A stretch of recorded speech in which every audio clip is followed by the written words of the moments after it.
Oh, we got Hoodie Abe. Hoodie Abe in the building, not Hoodie Lukie. Um, Maybe I got a hoodie in the back. We're on with my man Abe G. I'm about to go on vacation, so I'm pre-recording stuff. Abe, bless us on this podcast. Yo, you already know I'm here with Lukie. This is how we get down. We're gonna get into the topics that people don't normally like to talk about. Is those fighters underneath those glamorous weight classes, specifically Joet Gonzalez, Luis Alberto Lopez. Oh yeah, we're about to get into it, and me and Lukie, we're doing it hoodie style. All right, you're gonna get hoodie Lukie and hoodie Abe, getting into what we do best, and let's talk about boxing. If there is a Black Widow in this jacket, I will be so bummed. Okay, so now I am the Hoodie Lukie. So we Ooh, got it. This. Um, I'm not gonna lie to you. I have no clue what you said, but I'm gonna assume you were just killing dead air because you saw that I was going to do something. Let's jump into this. hold, Let's hold do on, an hold on, hold on. Before we jump into anything, okay. we have to be clear that there's a difference between Lukie and hoodie Lukie. Hoodie Lukie likes to go in and touch on those topics that everybody likes to dance around. And regular Lukie is just a regular guy talking about boxing. Okay, I like this differential. Hoodie Lukie is here. I don't know what brand. Oh, North Face jacket. So this cost a little bit of money. Real white guy here. Um, let's start with a topic. I like ShoBox, right? ShoBox is coming up on this Friday. Freddie Rojas, we saw him. Paco's promoting it. There's good things. But what's up with Showtime not promoting ShoBox anymore? It's some of the best programming that they provide. Yet I feel like there's absolutely no promotional push behind these cards. You know, it's funny you should bring that name up because I literally just finished talking to him like a couple minutes ago. It's crazy. Freddie Rojas. But yes, Showbox, man, it's almost like they know that the hardcores are going to pay attention to it anyway. So why even put in the effort to do more than just a one press release and then the weigh-in press release? Showtime, they do everything else great, but man, they do fall short when it comes to giving Showbox some TLC. It feels as though even a few years ago, this platform was a little bit bigger. Like when Jerome Boots Ennis and Regis Prograis were coming through the platform, it felt a little bigger. Now I'm trying, like Roman Villa comes through the platform, gets a big fight, but it feels like now it's feeling like Jordan White, right? 2, 3 years ago, 5 years ago, it feels like a Jordan White knockout would have been like, I can't wait to see this guy again. He would have fit into that Oshaki Foster mold. A few weeks after a highlight reel viral knockout, I'm not sure I'm even aware of what division he fights in. Yeah, and let's not forget that Oshaki Foster, he beat was it Fernandez? I can't remember his first name, the guy from Spain, John on Fernandez. John Fernandez, and he was under Sergio Martinez's banner, if I'm not mistaken. And so um, you know, after that fight, he became Oshaki Foster. Like people were like, hey, we need to pay attention to this dude.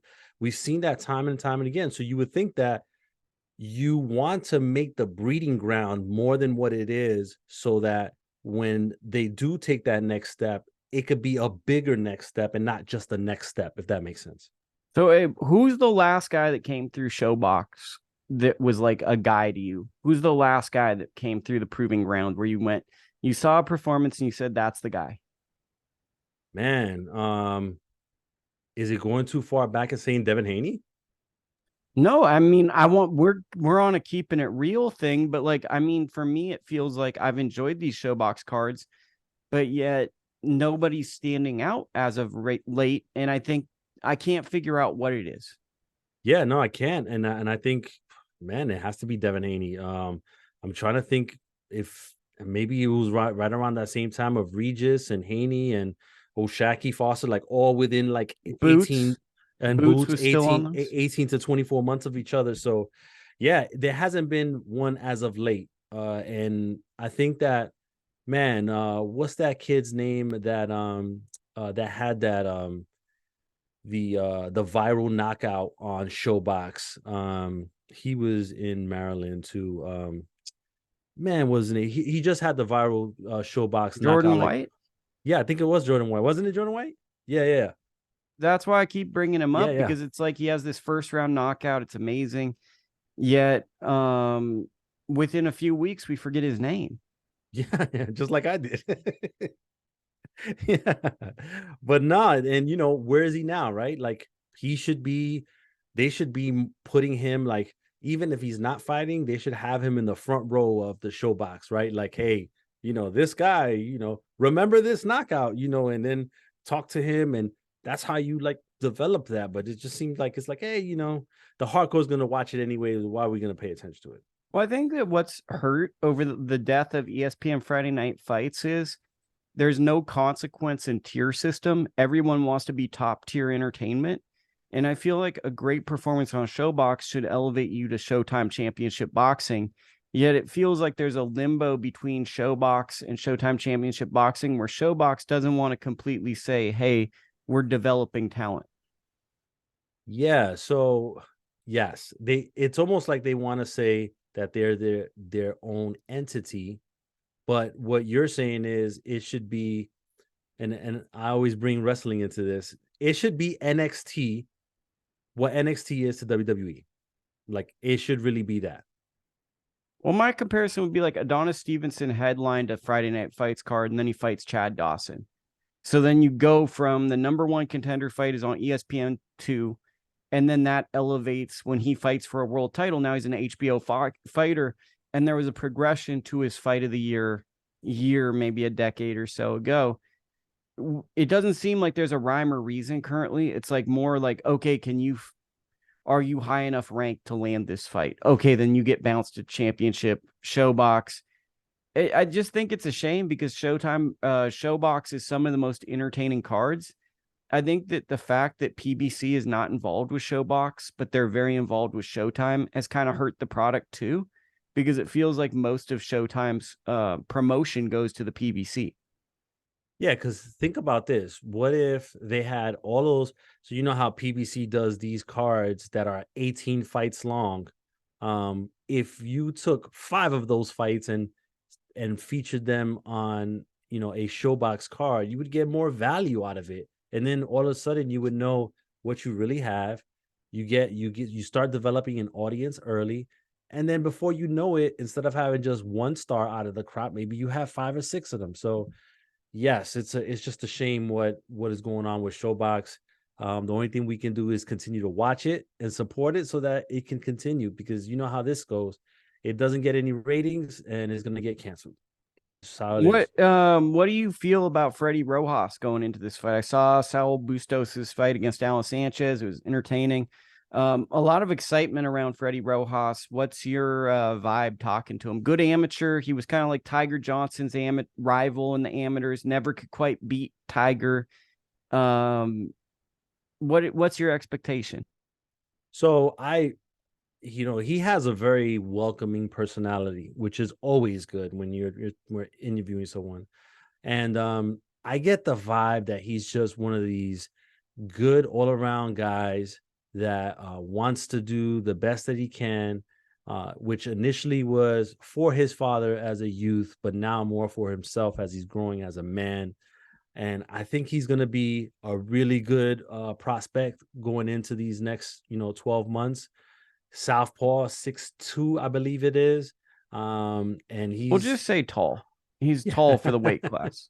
Yeah, well, he's tall and he's a big dude, and so I like his fighting style. Is almost like Chavez-esque. So I think I think we're gonna see more of him in the future, especially if with him being with Samson. Samson likes to keep his guys busy. I think we're gonna see more of him in the future, and I think he's coming up at the right time, because all those old guard welterweights are gonna be gone, and everything is gonna be for the guys that are 30 and under as far as years of age. Yeah, I mean, that welcome to life kind of in sports. Let's jump over to this Corpus Christi card. We got Venado Lopez taking on Joet Gonzalez. I've said on Twitter, I think Venado Lopez probably has a top 6 resume in boxing because he's won B-side fights against my guys Gabriel Flores, Andy Vences, Josh Warrington, Isaac Lowe, Michael Conlon. Those are all fights he's not supposed to win. Yes, I know he lost to Ruben Villa, but like, I don't think fans understand. Like, if he was Anthony Joshua, this guy would be undefeated. Like the fights he's taking are fights he's supposed to lose, and it's not just that he's talented. There's like a mental component to him that you never have to question that he's mentally going to quit in a fight. And not only that he's supposed to lose, but his style is supposed to lose to all of those fights, and he keeps winning. Kind of reminds you of another guy named Emmanuel Navarrete, right? He's not supposed to win with his style, Lopez. But he does. He gets hit clean. He has his hands down, but somehow or another he puts together his punches to where he either stops him or the decision, whatever the case may be, but he wins fights. And guys like that, they don't have they're not gonna last too long. But while he's here, let's enjoy his fights and see what he can do, man. He's got quite a resume so far. It's here for a good time, not a long time. Joet Gonzalez kind of reminding me of Rocky Juarez, not necessarily in fighting style, but the fact that he can't win that world title. It really feels like this is maybe his last big opportunity to fight for a world title. Top Rank has absolutely loved working with Joet Gonzalez because he keeps getting opportunities. He fought Shakur Stevenson. That was a big fight. He fought Emmanuel. I mean, if you look at the guys he's losing to, these are possible Hall of Famers he's losing to. Lopez might be a Hall of Famer too. Is Joet Gonzalez being underrated and undervalued because his losses have been to really great fighters? And maybe that Isaac Dogbo fight was like a 50-50. Could have gone either way fight.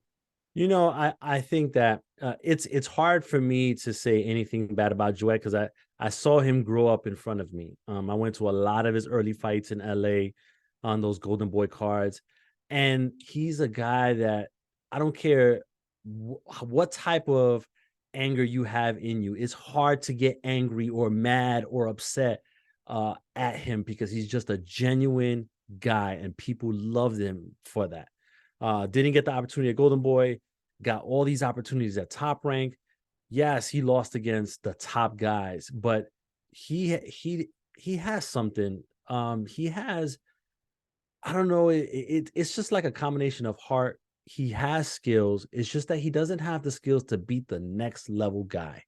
And I feel like with this fight with Lopez, it may very well be a repeat of the Navarrete fight. And I don't know. I think he falls short again because when it comes to the next level guys, I just don't know if he has it in him to put it to that next gear. Betting lines early. I know Abe loves the lines. Money's coming in on Joet Gonzalez early. Really? Like That's the interesting. line is changing early. So I think he started at plus 600. It's down to like 510 to 490. So early money is going on Joet, which I think is kind of interesting to see. It is. And I think it's because Lopez has been fighting overseas a lot, right? He's been fighting across the pond. And so a lot of the American money is probably coming in on Joet Gonzalez because he's more of the familiar fighter and people view him as a like a classic throwback where almost I don't I hate to bring Chavez again, but almost like Chavez, right? Left hook to the body, kind of, stationary somewhat, disciplined with his game plan. And I think people like that. And they see Lopez with so many faults that they think that he could potentially expose them. But I still think that I don't think Gonzalez possesses the power to get Lopez's respect. Therefore, Lopez is going to do what he does, and he's gonna stop him late. So Xander's fighting in his first 10 rounder. He's taking on a very good fighter in Roberto Valencia. I know him because he dropped Suleiman Sisseko. They dropped each other in a 4-rounder or in the 4th round of a fight probably 2 years ago. Xander's basically saying he wants to fight for a world title next year. Is this an audition for Xander to possibly main event leading into 2024? I spoke to Xander recently as well, and I think that his expectations are that he's going to be knocking on the door of a title by next year, but not so much of a title shot. And I think, his expectations are changing as he gets closer to this fight, because he knows that maybe he needs, a little bit more seasoning. But this fight is going to give us, a little bit more to see where he's at with his development. I think that he will be ready for a top 5 guy next year, but not so much of a title shot.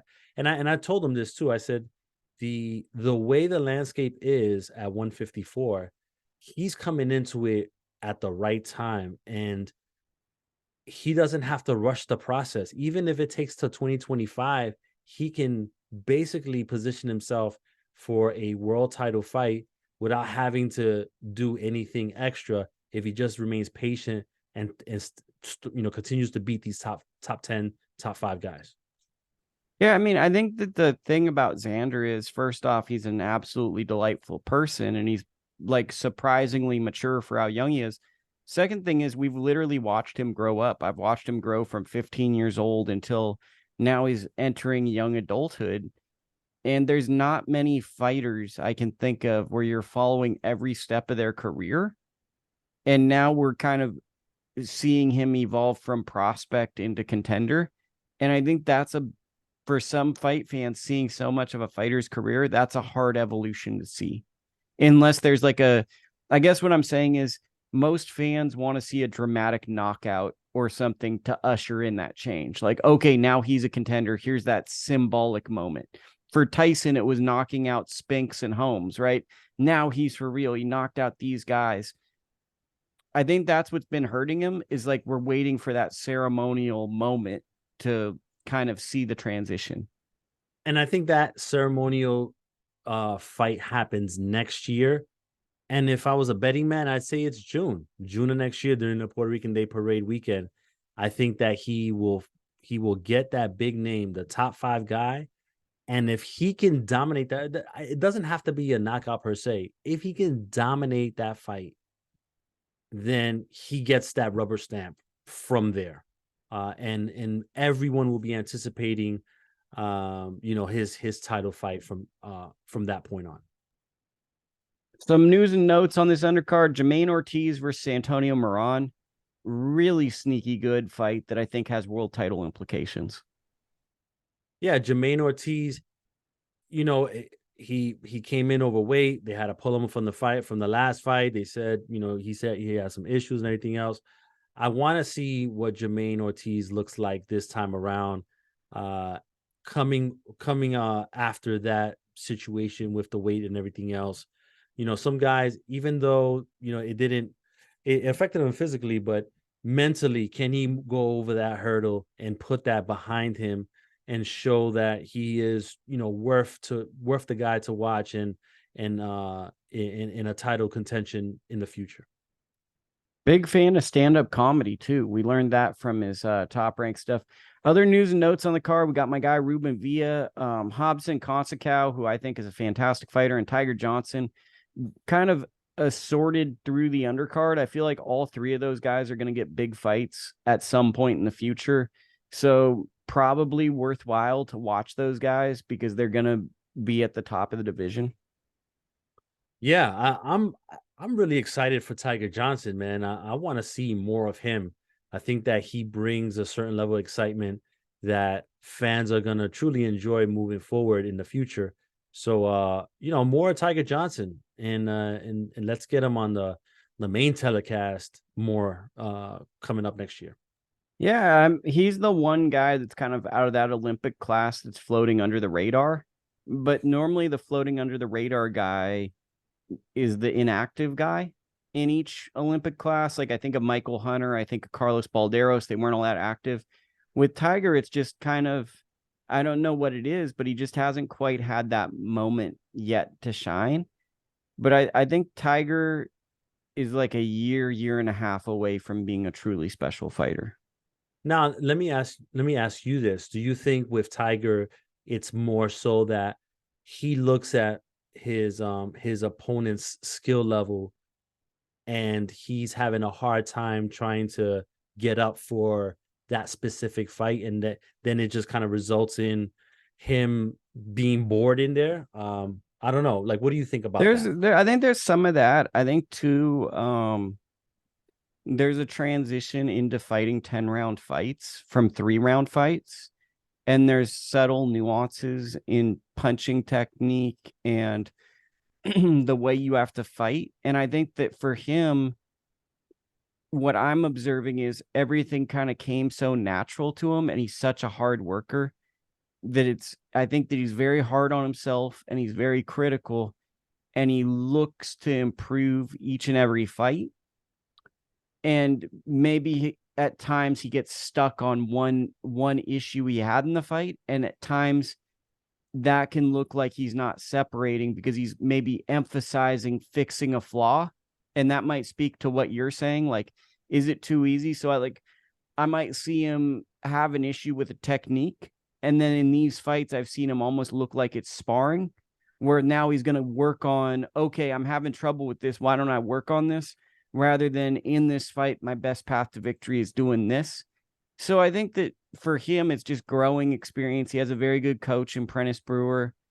And I think that he's one of those guys that when everything, it hasn't completely connected yet for Tiger, but when it does, I think people are going to go, why didn't we see this earlier?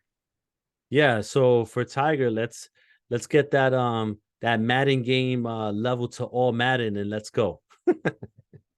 Yeah, I mean, and it's a good division, right? There's going to be really, really good fights. There's going to be a lot of good fighters there. So it's a good division. Not that really anyone cares, although they should. It's a good fight. Angel Fierro is fighting. He used to be a well-known fighter. He's gone into obscurity over the past few years. He's best known as the guy that knocked out Alberto Machado in Ring City, if you remember Ring City. And now he's fighting on a DAZN card in Mexico. He's a heavily rated lightweight. He's probably going to be in some form of a lightweight world title eliminator or a vacant fight. It really feels like his stock has dropped since getting the Machado fight. Yeah, and it almost reminds me of Julio Cesar Martinez, right?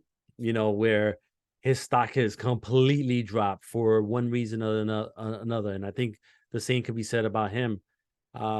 I don't know. Maybe he gets the Zepeda fight, you know, next year, and then they do it in Mexico. So, you know, we'll see. We'll see. I like that because they're like transitioning. Zepeda's fighting Mercito Gesta. Good fight. You know, I think we all kind of favor Zepeda, but if Gesta pulled it off, I don't think anyone would call you crazy. It just seems like Zepeda is a talented fighter. Recently on the Boxing Voice, Floyd Schofield was on there and said that they think that it's going to end up being William Zepeda versus Floyd Schofield for a WBA belt. Imagine if the WBA bout was Angel Fierro versus Zepeda, and then that led to Floyd Schofield versus William Zepeda. That would be a pretty good sequence of fights. Thoughts? Yes, no. So I can really see that, and that would be Zepeda versus Schofield in like late 2024, early 2025. I don't see Schofield fighting for like a title next. I hope they don't think that they have that impression. I think that the idea for Schofield is he's fighting October 17th, co-main event spot. Then I think they're really targeting Jojo Diaz for January, February. Then I think there'd be like another high-profile name, and then it would be if Zepeda has the belt, let's go for it. Yeah, towards the end of the year though, and with maybe one or two fights in between all that. I mean, realistically, it would be like JoJo, and then you're really lucky if they fight in the summer. Because nowadays, 3 fights a year for a world-class fighter is like really like you're going crazy fast. Yeah, absolutely. What do you think of this Zepeda has to fight though? So, I mean, it's cool. I just think that it's Zepeda fighting on Mexican independence holiday, and in the Commerce Casino? Is it Commerce, California? Yeah, Commerce, California. Yeah, but nothing says Mexican independence like Commerce, California. And it's actually on the holiday, right? So not too many years where where they have a boxing match that it falls on the actual holiday. So this is a big deal for Zepeda. He's taking it to heart. I spoke to him as well. He is, I think he's going to dominate. And then, we'll see what happens next year. But he's going to be one of those champions once they figure out the Devin Haney situation, because I don't think Devin Haney's ever fighting at 135 again. Do you think this is also Golden Boy saying, like, you're one of our guys? Like, you're the future of our company? Because when we look at Golden Boy right now, we don't know Virgil's future. We don't know Ryan Garcia's future. It feels like the company really needs a couple of guys to be those people to carry the company. It feels like the two guys I'm looking at Golden Boy saying, these are the guys. It's William Zepeda and it's Alexis Rocha, possibly Floyd Schofield. And then it looks like Aaron Silva, the super middleweight, is a guy that next year they'd really like to push. I mean, that's kind of my impression, is this is them kind of giving the green light to William Zepeda as one of their big fighters. Yeah, and not only that, but it's also them playing chess, right? Not checkers. They want to position their guys to be in the best possible place where when those titles get stripped or whatever, that their guys are going to be fighting for the title right after. So they're putting in the right fights at the right times, and they're just kind of patiently waiting. And yes, they're going with these guys because they're literally knocking on the door of a title shot. They're just being patient and doing careful matchmaking until then. Yokasta Valle is co-feature. I don't want to be disrespectful, but I don't think anyone's interested in this fight. I think everyone's interested in Yoka versus Seniesa Estrada. I think that when she went to Estrada's fight, it made me so much more interested in that fight with the level of confidence and swag that she had.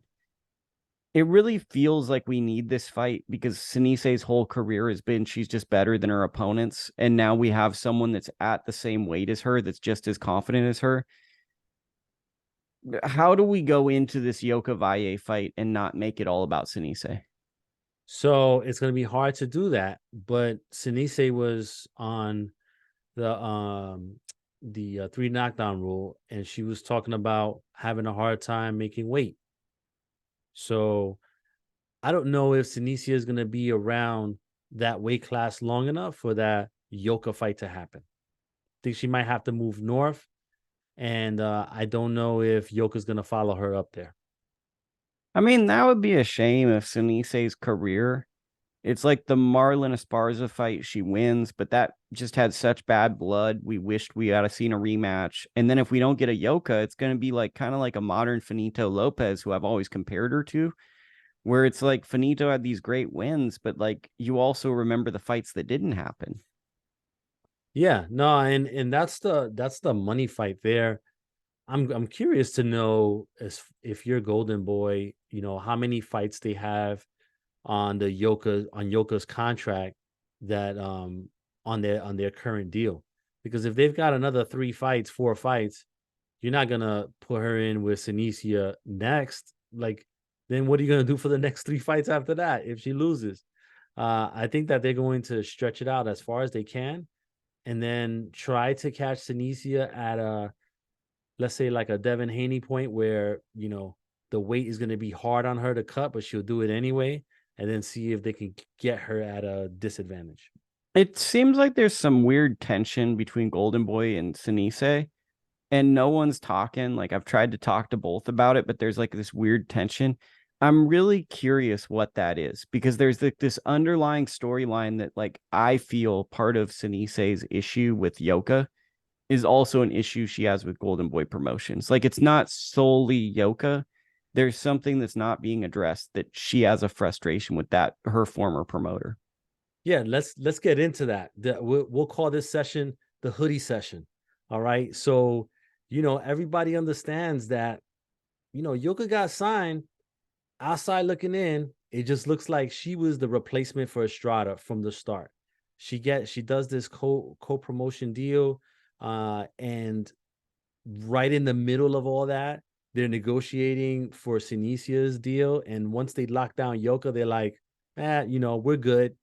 And then she bounces, Estrada does, and then she feels a certain type of way. So like you said, it's not so much Yoka herself, It's more so about the idea of Yoka being the person that basically replaced her.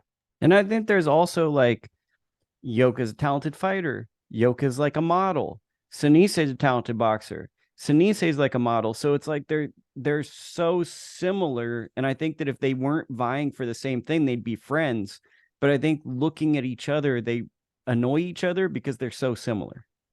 Yeah, I mean, it kind of reminds me of, I don't know if you ever watched the movie Days of Thunder when Tom Cruise got hurt and they replaced him with the other driver who looked exactly like him, and he's a model and stuff like that, and he was able to market him.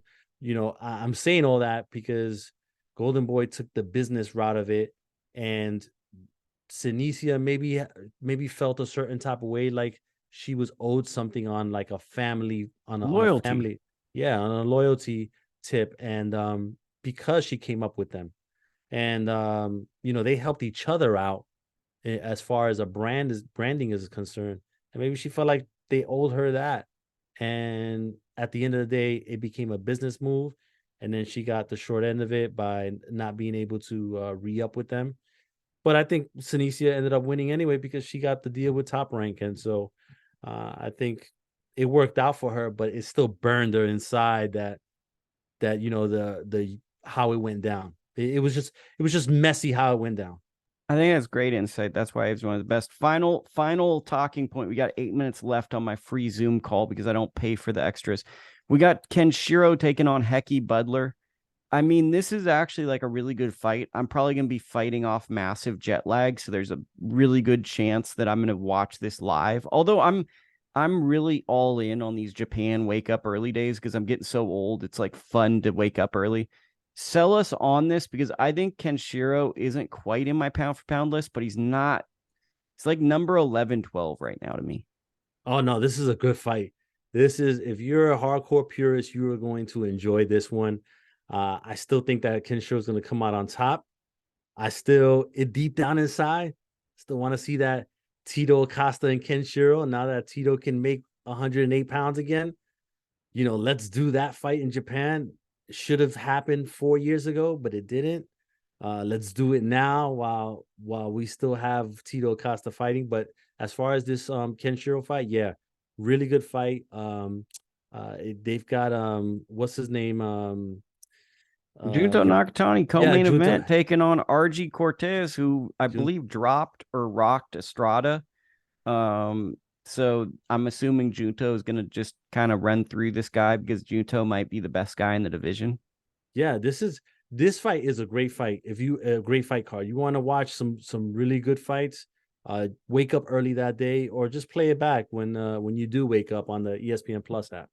So what's the potential for Kenshiro? Are we talking like in a way level? Are we talking Bivol level? Are we talking like what type of pound for pound level guy? Are we talking number 7 is his ceiling on the pound for pound? Like where are you seeing him trajectory wise? I think Kenshiro's more at a Bivol level, not so much of an Inoue level. And I think that if he can get some of those big names at 108 and then maybe capture a title too at 112, maybe do a Bam Rodriguez fight in the future, which would be huge in Japan. I think that's when he starts creeping 7-6 level. But right now he's fighting tough fights. These are tough guys that he's going up against. And so if he can get that kind of like that career fight with Tito Acosta, since he's been one of the big names within that division for a long time, I think that would get him that bump up, and people would really pay attention to what he's got going on. Well, I feel like this is a bump up because Hecky Butler is like a legend of the lower weights, South African lower weight fighter that most people are unaware of, but he's got a great, I want to say his coach is Colin Nathan, good coach. Um, this is a real fight, bro. Like this is a future Hall of Famer if people actually watched boxing. Like I don't know if Hecky Butler gets in the Hall of Fame, but he should. Um, this is a real fight, and I'm expecting him to kind of start to take on. I'm expecting him, if I'm being honest, to just jump weight classes and go towards like the biggest names possible after this fight. Yeah, I think 112 though would be his ceiling. I think 112 would be his ceiling. 115 is gonna be a little too far fetched. 112 will be his ceiling. But big names from here on out. I think it's this one. Excuse me. If he comes out successful, you do Tito Acosta, and then you go after the 112s. Well, I think it's important to acknowledge him because I think that he's one of these guys that's gotten really under the radar, like especially during the In a Way vibes. In a Way blew up and different type of fighter, but he's also an exceptional talent. Like I think that anytime you get a lower weight fighter, everyone's talking about, they're kind of an all-time great. Yeah, no kidding. And you know, and this is him not fighting in the US. I think that at some point, if they could bring him over, that his legend will grow even more. Yeah, because I mean, I'm interested and I believe he's going to be really good because you've been telling me about him for 5-6 years now, and um I'm excited. So that's it. Abe, where can people support you? Yeah, man. Just follow me on Twitter or X or whatever you call it at AbeG718. Articles on ProBox TV. You already know. Thanks for having me, Lukie. Perfect. Yep.